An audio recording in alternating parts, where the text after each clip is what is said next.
Bravo. Alors, je n'ai pas pris mon chapeau ni ma canne, mais néanmoins, je suis très très heureux de vous accueillir ce soir pour la 26e édition du Festival du film de Sarlat.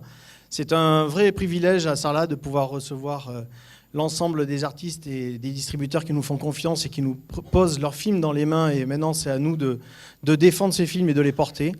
Je voulais également saluer tous les Sarlatais pour le témoignage, les beaux témoignages que j'ai reçus pour les 60 ans du cinéma que nous avons célébrés il y a maintenant 2 mois. Merci beaucoup à tous. Je salue la salle numéro 2, la salle numéro 3 et la salle numéro 4, puisque ce soir, il y a 4 salles qui sont pleines pour La Promesse de l'Aube.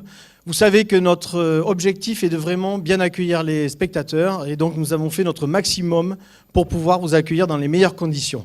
Donc, je vous remercie à tous de votre patience et de votre tolérance. Sans plus tarder, écoutez, je vais appeler notre ami Philippe Lefay et je vous souhaite un très très bon Festival du film.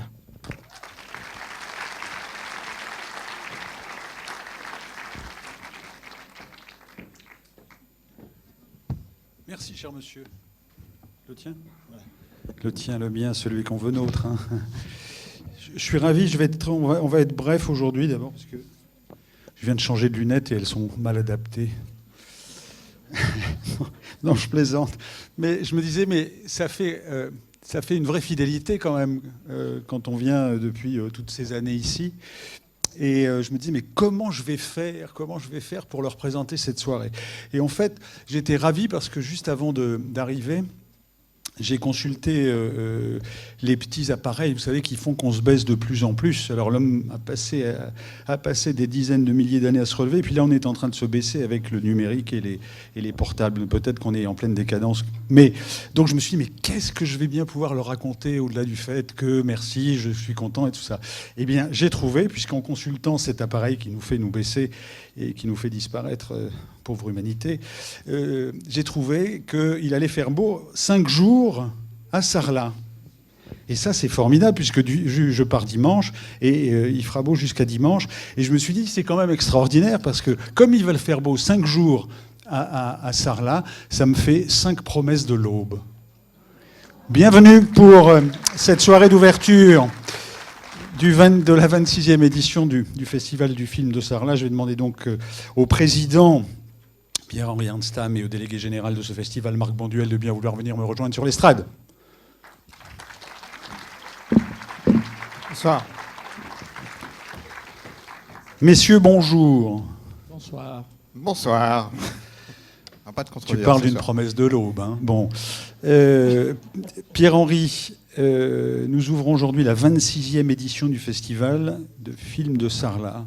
Un bail.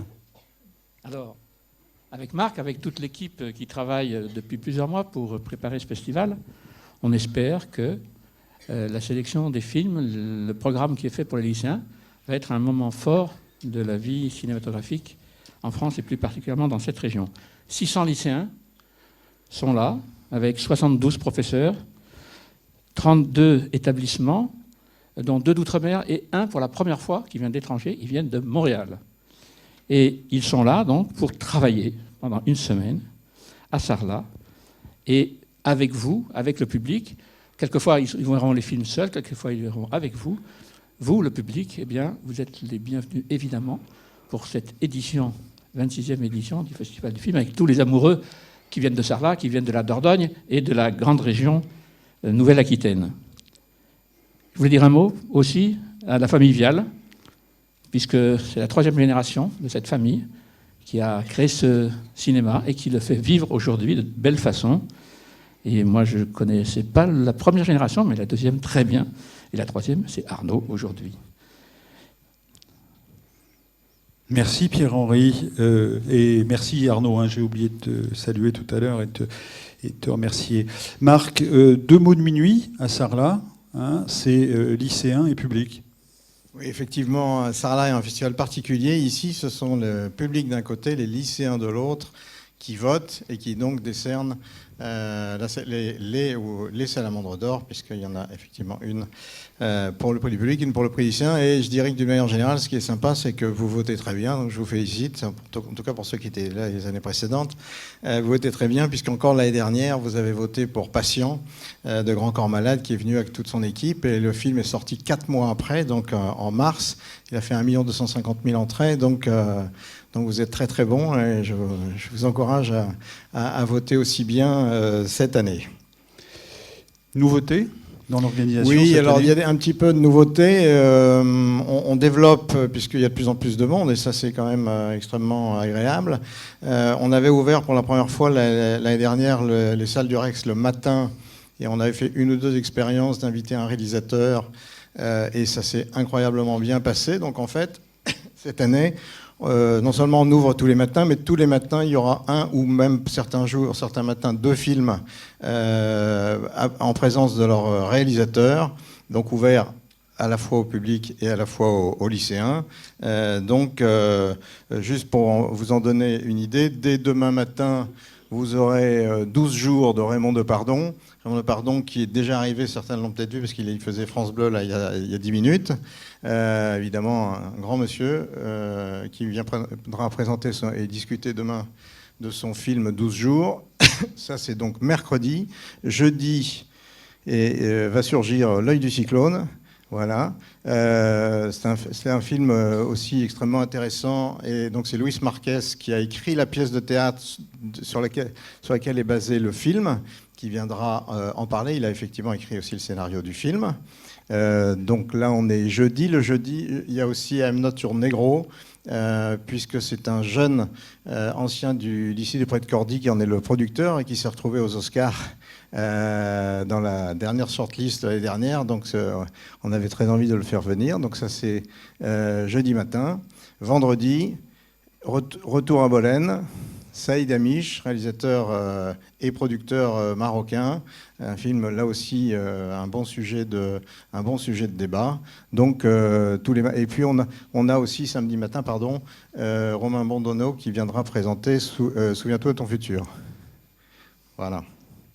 Donc les matinées on reçoit, enfin pour s'en rendre compte, on reçoit 3 équipes de films par jour pendant les 5 jours. Hein. Donc et puis des films du monde entier également. Hein. Et puis, il y a effectivement, ces films-là font partie de la sélection Tour du Monde, qui a 25 films. Donc, une fois qu'il y a ces 5-là, il y a les 20 autres, qui, comme chaque année, sont des perles, des petits bijoux. Donc, je vois que les réservations se remplissent de plus en plus. Les gens se passent le mot. Donc, ça va de films argentins, palestiniens, chinois, cette année. Donc, des films de tous les pays. Alors, cette année, 8 films en compétition, vote du public, tu viens de le rappeler. Est-ce qu'il y a une tonalité particulière sur les 8 films que tu as choisis cette année? Oui, il se fait que cette année, finalement, parce que c'est très difficile de donner en amont une ligne éditoriale, puisqu'en fait, j'explique toujours que je choisis les films que parmi ceux qui existent, je peux pas les inventer. Et effectivement, il se fait que cette année, il y avait énormément de films qui avait un lien direct avec la thématique lycéenne de ce festival, puisque c'est un festival où finalement tout tourne autour de ces fameux lycéens dont nous parlait Pierre-Henri Hamsam tout à l'heure. Et effectivement, de manière extrêmement différente, tous ces films parlent de la difficulté pour les jeunes de faire face au monde qu'on leur propose. Et c'est fait effectivement de façon très différente, c'est-à-dire que ça peut être dramatique, ça peut être drôle. En tout cas, c'est toujours des grands films, c'est toujours intéressant. Et donc, une fois encore, directement ou indirectement, les 8 films parlent de ça. Est-ce qu'on peut décliner? Est-ce qu'on peut avoir une petite idée de... Oui, on va décliner. Je voudrais aussi rappeler qu'il y a aussi une compétition court-métrage, puisque je considère que le fait que vous votiez n'est pas en soi une compétition dans le sens dur du terme, c'est un encouragement du public. Les courts-métrages, eux, il y a une compétition avec un jury, et les 10 courts-métrages sélectionnés seront présentés par les 10 réalisateurs, donc on les passe à partir de jeudi. Je vous encourage à aller les voir. Alors, pour revenir au long-métrage, je vais laisser tout à l'heure, évidemment, Philippe Lefebvre parler de La promesse de l'aube, qui est le film de ce soir, bien sûr. Dès demain, nous aurons la chance de présenter Razzia. Nabil Ayouch, son réalisateur, et Mariam Touzani, comédienne principale, sont en train d'arriver. ils ont pris le Casablanca-Bordeaux, qui était un petit peu retardé à Bordeaux, et donc ils seront là sans problème. Et ça, c'est le film de 19h demain. À 22h demain, à la surface de réparation, avec une surprise, Franck Gastambide, qui est plutôt connu pour des comédies sympathiques, joue son premier rôle dramatique, et donc je trouve que le film est intéressant. Il passera demain soir, et Franck Gastambide nous fait l'amitié de venir le présenter avec évidemment le réalisateur. Jeudi, Marvin ou La Belle Éducation. Anne Fontaine est évidemment une des grandes réalisatrices françaises, donc je suis très heureux de savoir qu'on va l'accueillir jeudi. Et Marvin, en fait, elle sera accompagnée des deux Marvin, puisqu'il y a le Marvin jeune qui s'appelle Jules Porrier, et le Marvin, on va dire jeune homme ou jeune adulte, Finnegan Oldfield, qui d'ailleurs, celui de droite, vous allez le voir passer ce soir par ailleurs. Jeudi soir à 22h, Gaspard va au mariage, un très très joli film, du vrai bon cinéma français, avec un casting magnifique. Ça, c'est donc jeudi soir. Vendredi, les 3 derniers films pour arriver au 8. Dès le matin, la fête est finie en présence des 2 comédiennes vraiment exceptionnelles, Clémence Boinard et Zita Enro. Zita Enro, c'est celle qui vient de recevoir le César du meilleur jeune espoir. Ça, c'est donc à 9h vendredi matin. L'après-midi, Nawel Madani viendra présenter C'est tout pour moi, elle-même, avec une partie de son cast, puisqu'elle réalise, elle joue. C'est plus ou moins autobiographique, c'est sympa, c'est vraiment un personnage. Et le soir, nous avons la chance d'accueillir Robert Guédiguian. Je sais que ça plaît beaucoup, puisque les salles sont déjà pleines. Donc, mais on est évidemment très heureux de recevoir Robert Guédiguian dans un film magnifique. Ils sont accompagnés de Robinson Stevenin. Pas mal, hein? Et si j'ai bien compris... Ça, c'est les 8 sur lesquels vous avez le droit de parler et de donner vos opinions sur tous les films, les 35 films qui sont présentés cette semaine. Mais ceux-là, vous avez en plus le droit de voter. Et on vous remerciera de votre appréciation. Samedi, si j'ai bien compris, c'est un peu festif aussi. Alors samedi, évidemment, jusqu'à vendredi soir, on est hyper sérieux parce que quand même on vote, c'est important. Samedi, évidemment, on attend la cérémonie de clôture et donc on ne vote pas. Et donc il y a des films du matin au soir, là aussi toute la journée. Et on a 2 avant-premières vraiment sympathiques. La première... nos amis de chez Gaumont nous ont, j'allais presque dire, prêté Belle et Sébastien 3, le dernier chapitre, qui ne sort que fin février prochain et qui sera montré pour la première fois ici. Clovis Cornillac, qui en est le réalisateur et un des comédiens principaux, sera là pour présenter son film et en parler. Donc là, c'est évidemment la bonne après-midi familiale. Je l'ai vu, je vous jure que c'est vachement sympa. Je ne vais pas vous raconter parce que c'est très compliqué comme histoire. Tu aimes bien les chiens. Mais c'est vrai que non, le film est vraiment sympa. Et le soir, pour faire vraiment... voilà, j'en vois qui commence à danser là déjà. C'est le cas de dire, ça va être la fête du samedi soir. Star 80. Vous savez que depuis le premier film, la tournée Star 80 est la plus grosse tournée musicale en France. C'est une folie totale. Ils remplissent des stades. Enfin, c'est vraiment une opération incroyable. Et donc, ils ont décidé de faire un deuxième film que j'ai vu, qui est vraiment formidable, sympa. Une partie de l'équipe sera là. Et donc, on fera tous ensemble une dernière fête. Tout le monde aura le droit de chanter et danser. Merci de toutes ces précisions et merci de nous mettre en appétit, si j'ose dire, et passez-moi le poncif. Pierre-Henri, les lycéens sont venus cette année encore de toute la France, par centaines. Voilà, donc c'est 600 lycéens. Ils préparent le bac 2018 et le ministère de l'Éducation nationale et le Centre national du cinéma choisissent chaque année un film qui va être leur film d'études pour préparer le bac. Cette année, ils ont choisi Les Lumières de la ville de Charlie Chaplin. À partir de là, nous avons constitué un programme avec plusieurs films de Chaplin, La ruée vers l'or, Les temps modernes, Le Kid, et puis un film de Buster Keaton, il faut leur montrer autre chose dans la catégorie burlesque, qui est Cadet d'eau douce. Alors, 2 conférences seront animées par un spécialiste de ce genre, Stéphane Goudet, que je salue, qui est dans la salle. Bonjour, Stéphane. Ils auront aussi des ateliers professionnels, comme chaque année, avec cette année un programme particulièrement chargé. Alors ils sont répartis dans ces ateliers, les 600.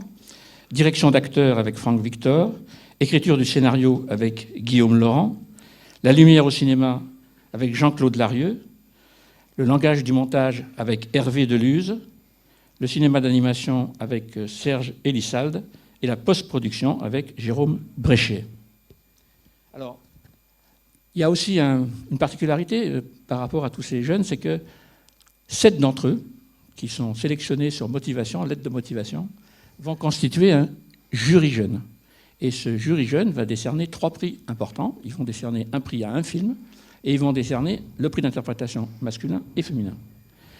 Et ils vont être accompagnés par Rosange Chilou qui, pendant toute la période où ils vont voir des films, là, pendant les 5 jours, va leur expliquer, chercher à leur montrer ce que ça veut dire que d'être critique par rapport à ce qu'on voit, pourquoi on aime, pourquoi on n'aime pas, et de petit à petit, de les faire devenir des critiques un peu plus pointues, je dirais. Et c'est un travail passionnant, évidemment, qu'ils vont faire. Ils sont aussi dans la salle avec Osange, et je les salue également. Et comme d'habitude, et comme les autres années, Sarlat devient lieu et plateau de tournage. Oui. 10 équipes de 10 lycées, donc, sur les 32 qui sont là, vont tourner des petites séquences, c'est-à-dire des petits courts-métrages de moins de 3 minutes, à Sarlat. Ils ont préparé avec leur professeur et l'aide de Laurent Vinas-Raymond un scénario, et avec l'aide de réalisateurs, de comédiens et de monteurs professionnels, tous évidemment bénévoles, ils vont réaliser ces petits films. À partir de demain, ils vont les monter jeudi et vendredi. Les 600 lycéens vont voir le résultat dans la grande salle du centre culturel. C'est souvent un moment assez chaud, bien sûr. Parce qu'ils découvrent ce qu'ont fait leurs camarades. Alors, bien sûr, ils voient, comme vous, ils voient des films, les 8 films dont Marc a parlé. Ils voient aussi, quand ils ont le temps, d'autres films, que ce soit des films Tour du Monde ou d'autres types de films. Et bien sûr, enfin, ils rencontrent, avec les 8 films en question, ils rencontrent les metteurs en scène, les réalisateurs et les comédiens qui sont venus et que je remercie aussi parce que il faut affronter quelquefois les 600. Et en général, ils ont des questions assez pointues et c'est souvent extrêmement chaleureux. Voilà. Oui, d'accord, pour la chaleur qui va avec et les questionnements. Alors, je termine, pardon, je vous en prie, pour saluer simplement Annick Sanson, Raphaël Maestro, qui sont responsables du programme lycéen, Jacques Collat et Florent Brousse, qui s'occupent particulièrement de ces petites séquences. Et puis je vais saluer quelqu'un qui n'est pas là, qui s'appelle Joseph Gorbanewski. Il lutte contre une maladie très très désagréable. C'est lui qui s'occupait de la mise en œuvre de tous les moyens techniques nécessaires pour les petites séquences. Je sais qu'il suit ça de près, puisqu'il nous envoie même des textos sur nos portables pour dire « faut faire ci, faut faire ça », même sur son lit d'hôpital. Voilà, Joseph, on pense à toi ce soir. Merci. Tout ceci coûte quelque argent, donc peut-être que là, il est aussi nécessaire de saluer les mécènes et les partenaires.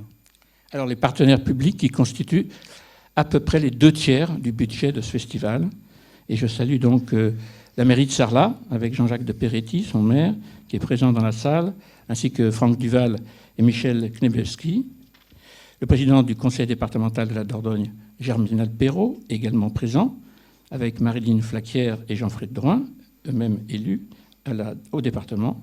Alain Rousset, président du conseil régional Nouvelle-Aquitaine, qui est représenté ce soir par Mireille Volpato. Le ministère de la Culture, avec la DRAC, qui est représentée par Marie-Hélène Drouot, ce soir, dans la salle. Le ministère de l'Éducation nationale et le rectorat, représenté par Jean-François Cazot, également présent. Et enfin, le Centre national du cinéma. Oui, bien sûr, il y a aussi des partenaires privés auxquels on est particulièrement attachés parce qu'ils sont évidemment indispensables à l'équilibre du festival.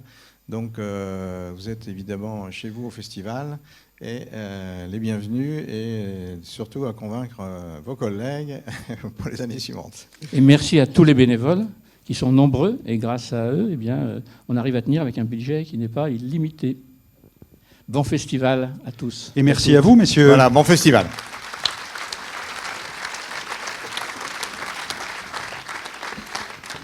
Je fus pris d'inquiétude, je m'enquis anxieusement de sa santé, mais non. Elle paraissait aller bien et les affaires allaient bien aussi. Oui, tout allait bien. Là-dessus, c'était une nouvelle explosion de larmes et de sanglots étouffés. Finalement, elle parvint à se calmer et, prenant un air mystérieux, elle me saisit par la main et m'entraîna dans le restaurant vide. Nous nous installâmes à notre table habituelle dans un coin et là, elle m'informa sans plus attendre du projet qu'elle avait formé pour moi. C'était très simple. Je devais me rendre à Berlin et sauver la France, et incidemment le monde, en assassinant Hitler. Elle avait tout prévu, y compris mon salut ultime, car à supposer que je fusse pris, mais là, elle me connaissait assez pour savoir que j'étais capable de tuer Hitler sans me laisser prendre, à supposer toutefois que je fusse pris, il était parfaitement évident que les grandes puissances, la France, l'Angleterre, l'Amérique, allaient présenter un ultimatum pour exiger ma libération. J'avoue que j'eus un moment d'hésitation. Mesdames et messieurs, ceci est signé Romain Gary, ça s'appelle La promesse de l'aube, et vous trouvez ceci et ce texte magnifique chez Folio, c'est-à-dire chez Gallimard. Tout ceci pour dire que ce livre a passionné un réalisateur, qu'il est incarné aujourd'hui au cinéma par une actrice et un acteur que je vais accueillir dans une seconde. J'ai parlé du réalisateur, il s'appelle Éric Barbier, l'actrice est Charlotte Gainsbourg et l'acteur est Pierre Ninet. Voici les deux des comédiens de ce film et voici son réalisateur, La promesse de l'aube, que vous allez voir dans une seconde.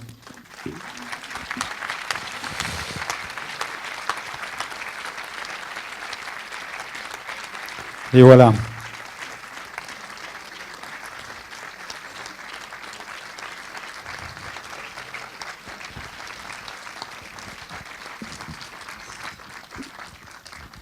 Merci. Vous voulez rester debout, vous voulez qu'on s'assoie sur les marches, c'est à votre convenance, vraiment.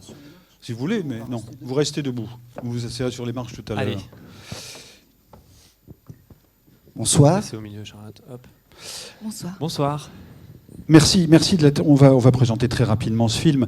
Romain Gary, pourquoi cette passion et pourquoi avoir imaginé d'adapter ce livre qui n'est pas évident, La promesse de l'aube. C'est un livre d'abord, c'est de la littérature, c'est Romain Gary, ce héros à ce point fantasque, et cet écrivain surtout, hein, même si il a été aviateur et s'il a fait 3000 métiers, y compris s'il a menti aux gens du Goncourt. Mais ça, c'est une autre histoire, hein, Émile Ajar. Pourquoi cette fascination pour cet auteur-là ? Donc, en fait, si vous voulez, le problème avec Gary, c'est que je trouvais personnellement que c'était quelqu'un qui avait été un peu mis à l'écart pendant un certain nombre d'années. C'est quelqu'un dont on a beaucoup moins parlé entre les années 70-80. Il a un petit peu disparu, alors que je pense que c'est un écrivain central dans la littérature française. Et La promesse de l'aube, toujours personnellement, je crois que c'est le roman de lui qui m'a le plus touché, même plus que La vie devant soi ou que Les racines du ciel, sur lesquelles il a eu un prix Goncourt. Et je dirais l'existence du film aussi est liée, ce que je dis toujours et que je répète, c'est qu'un film comme ça ne se décide pas comme ça seul. Il s'est trouvé que les droits de La promesse de l'aube ont été libérés. Et donc le producteur Eric G. Hellman et son associé Philippe Rousselet m'ont proposé de travailler sur ce film. Donc je me suis posé énormément de questions, parce que forcément adapter La promesse de l'aube, c'est pas quelque chose qui est simple, dans la mesure où les gens l'ont lu, où c'est une œuvre majeure. Et finalement, on s'est lancé dans l'aventure, et c'est un des films que j'ai fait où j'ai eu le plus de plaisir, notamment à travailler avec les acteurs. Et aussi, tout le travail a consisté à ne pas trahir Romain Gary, à rester assez proche de son livre. Et voilà. Vous avez dit aventure, c'est un grand film d'aventure, c'est également on va dire un film intimiste, puisque vous insistez sur cette dialectique singulière entre une mère et son fils. La mère est là, son fils est là. On n'est pas sûr que ça fonctionne, hein, parce que quand on les regarde comme ça, sauf que vous allez voir que dans le film, c'est assez étonnant. Alors je voulais vous demander, Charlotte, comment est-ce qu'on devient la mère de ce héros ?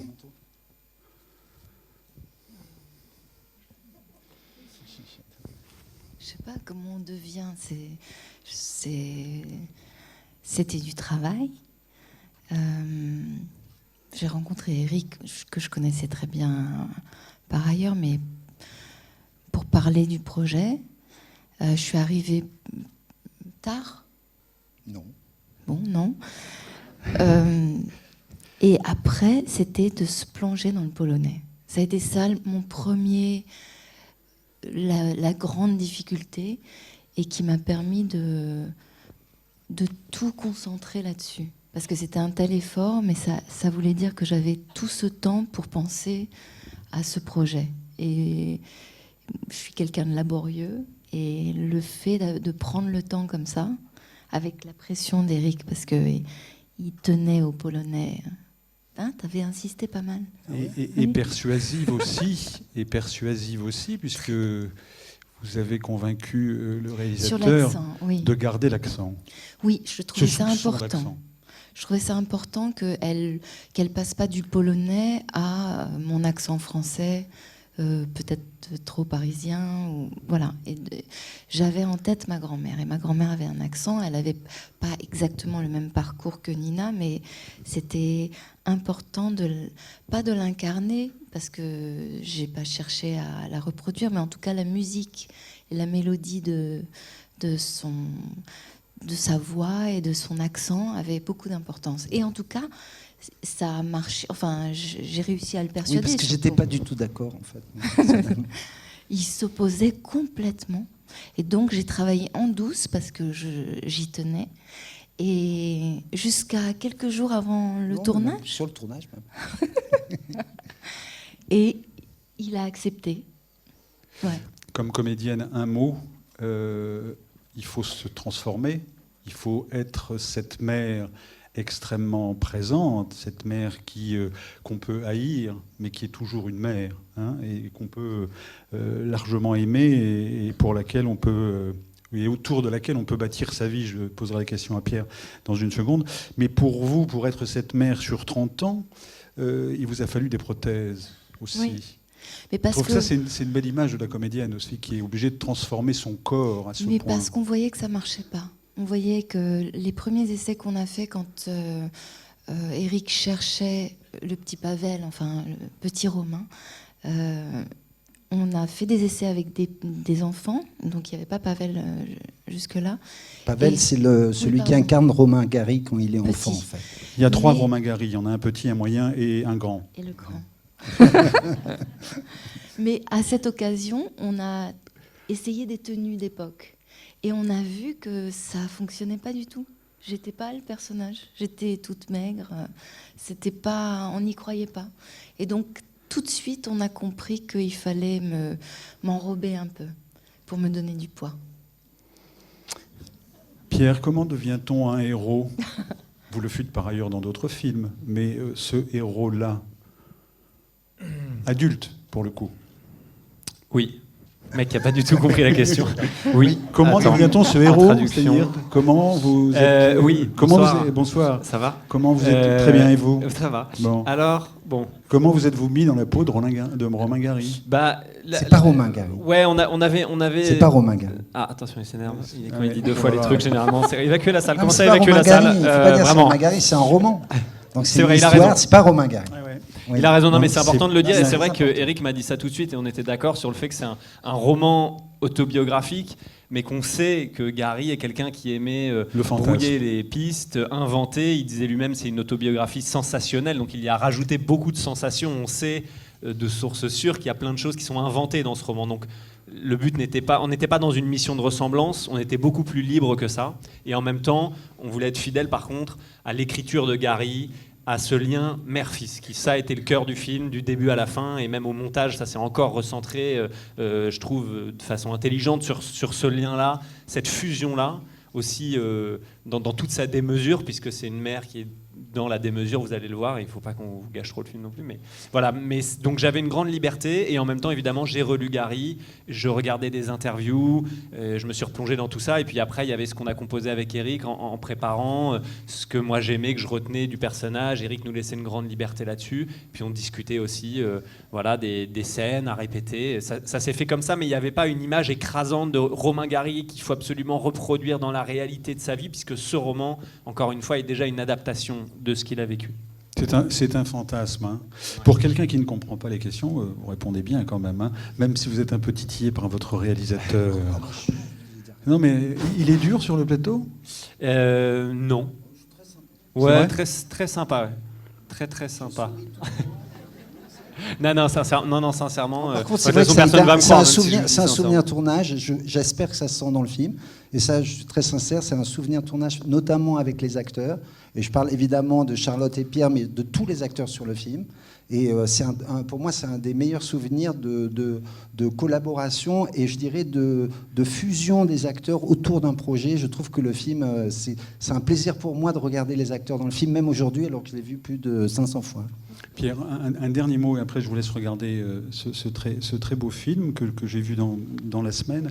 L'idée du comédien, c'est-à-dire ce n'est pas Gary, et Gary, quand il se racontait, fantasmait tellement la réalité de sa vie que ce n'était pas celle de Romain Gary, mais le comédien fait ça en permanence, y compris à la Comédie Française, comme vous quand vous y étiez.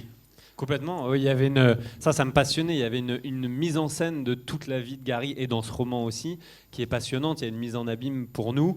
Et puis Charlotte, évidemment, vous allez le voir dans le film, mais il y a un lien entre cette mère et ce fils qui est aussi le théâtre. Elle parle du théâtre, elle parle des personnages de théâtre, elle parle d'un personnage de film qui lui a presque servi de figure de mari pour elle, de figure de père peut-être pour Romain Gary. On m'entend, c'est-à-dire je le tiens très proche, j'ai vraiment l'impression que... C'est très bien. Super, merci. Donc oui, évidemment, il y a cette idée de se mettre en scène, c'est quelque chose qu'il a hérité, et de façon très dramatique, qu'il a hérité de sa mère, et c'est quelque chose qui était passionnant dans le côté, effectivement, les rôles qui se décuplent. À un moment, il va être le résistant qu'elle voulait qu'il soit, le héros, puis un coup l'écrivain, puis un coup... l'homme d'honneur qui... Bon, je suis en train de gâcher tout le film. Bon, c'est foutu. Allez. Bon, non, mais voilà. On déprogramme. Je ne sais pas si j'ai bien répondu. Si, c'était okay. très bien aussi pour la deuxième question. On se retrouve éventuellement un petit mot après le film. Bonne projection. Bonne projection. Merci à vous trois.